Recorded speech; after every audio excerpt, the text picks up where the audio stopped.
Hello techies, welcome to the day 6 of my 100 days coding challenge, and today I'm talking about concatenation and data type conversion. Just a little recap, in day 5 of this challenge I talked about basic arithmetic operators, and we were able to see what are operators on operation and the operand. I also emphasized on the importance of storing your values in a variable, meaning that all operations that we carry out must be stored in a variable. A variable is just like a wallet, so you have to store your values in it. If your value is a boolean type of data, then your variable automatically becomes boolean. If it's a string, your variable is a string. If it's a number, then it's a number. For example, I'll say let number equal to 100. I'm going to write this in a double quotation, which means that this is a string type of data. So console.log, and this should give us string number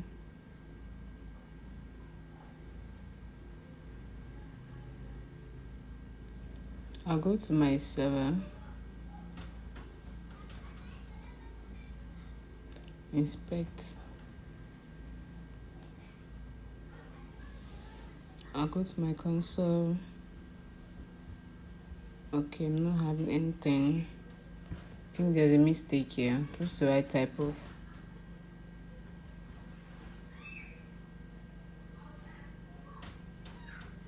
I haven't defined. No, I think I made a mistake with. Okay, let me write this again.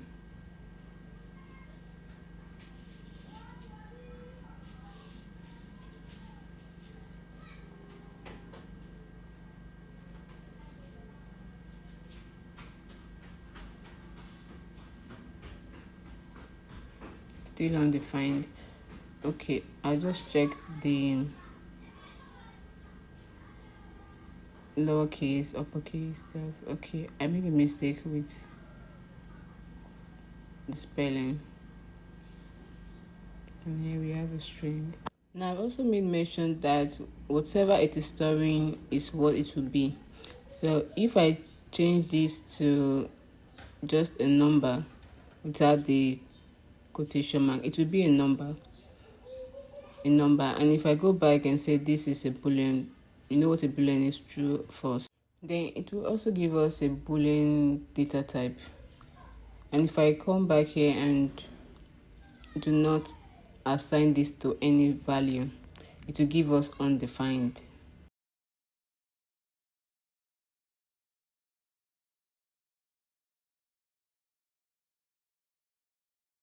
I also made it clear that arithmetic operation has to be between two numbers.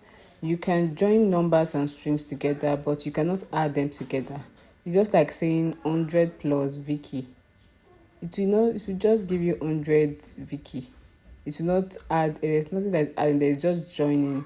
So let me just, for example, I'll say let number equal to 100, then I'll say let no to equal to 50. Let's use 50.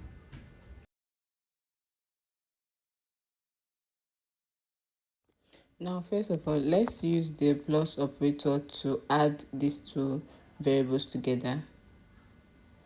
You see that this will give us 150.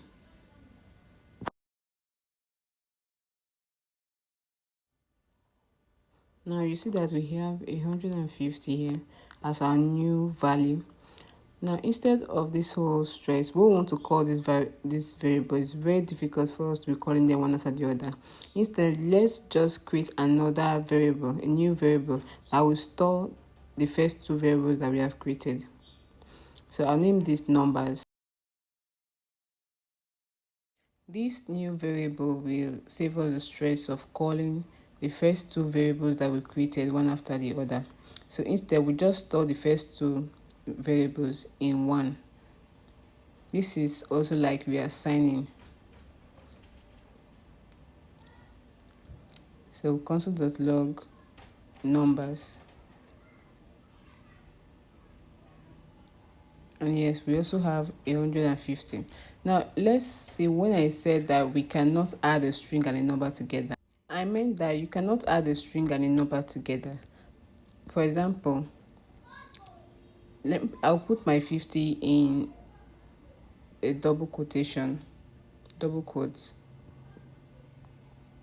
If we go to our server and our console, you see that we have 150 separately. They are being concatenated. Let me put Mary here. Here you see that it's 100 Mary that is showing here, so it's been concatenated. The plus operator is also used to concatenate. Concatenation simply means joining two things together, and in JavaScript, we majorly concatenate strings and variables together using the plus sign. I'm going to give, for example, I'm going to say my name is Vicky. So if I want my browser to say like my name is Vicky, okay, so I'll just say let's name equal to, I'll put whatever I want to put in a string. Remember that anything you put in a double quotation will be treated as a string data type. So I'll just say my name is, then I use the plus operator, and then I'll call my variable that is storing my name. This give me error, so let me change this to my full name.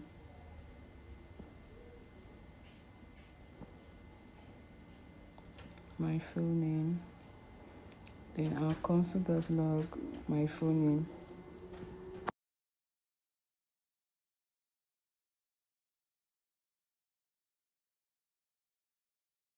So in the browser, I'm going to see my name is Vicky, but there's a problem here.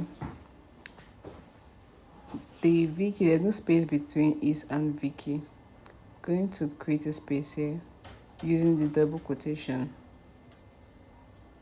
plus operator, then the space. Doubt this is work though. Okay, it's not working. So let's give a space where Vicky is. So yeah, this should work. And here we have it. This, my name is Vicky. So this is what concatenation simply means. It's nothing different from this. There's another way we can actually do this. I'll just comment this out. Then we can add two variables together. Make two variables, assign them to a value, and plus them together. So this second variable is storing my surname, Kim. I'll put it in the string, double quotation.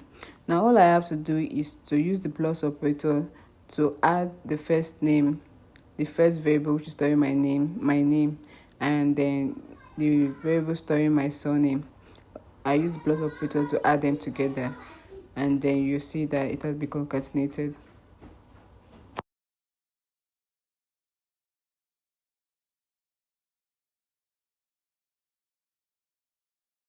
I'm going to go to our browser and see this. There's a problem here. The Vicky and Kem, there's no space.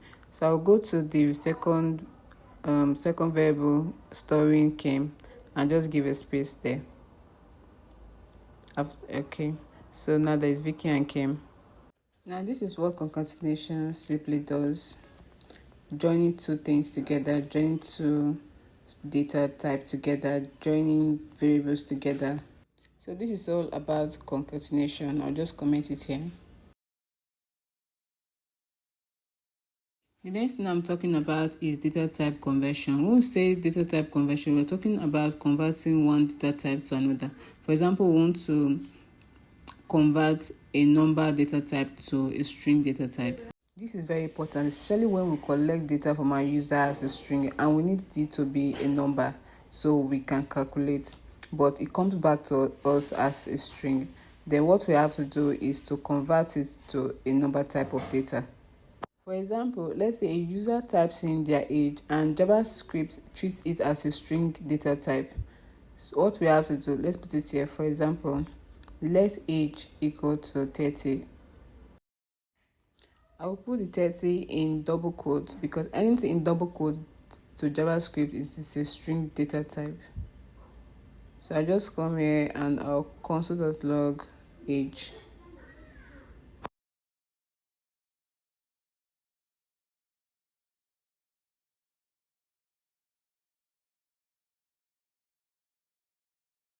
We'll go to our console and see this. We'll see 30.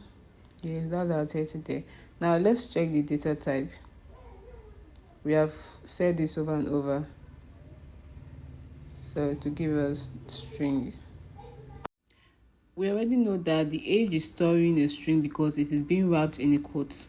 So let's convert this string to a number. To convert this string to a number, we use the number constructor to convert a string data type to a number data type. So here we are going to call on the number constructor. To use the number constructor, the first alphabet needs to be in uppercase, then the rest alphabet needs to be in lowercase. Then you add the parentheses. The parentheses should be holding the variable that we are converting its value, which is age. We are converting age, which is holding a string, to a number type of data. So we're going to write age here.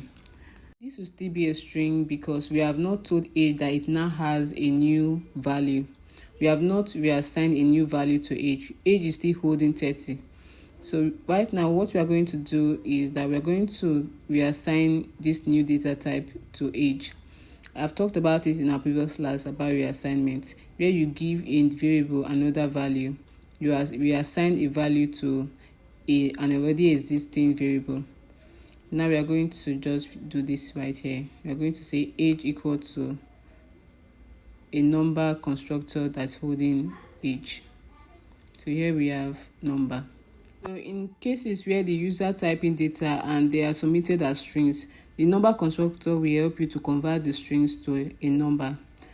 That is the main purpose of the number constructor. There are other constructors, for example, the parseInt. The parseInt is used to convert a string to a number also. We have the parsefloat. The parsefloat is used to convert to decimal. Parsefloat parentheses. Then there is toString. toString is used to convert number to a string. Parentheses. Then we also have the string. Okay, we already talked about the number. We have string. String is used to convert from number to string also. String, then parentheses. Then we'll just put number out there and just add number to it.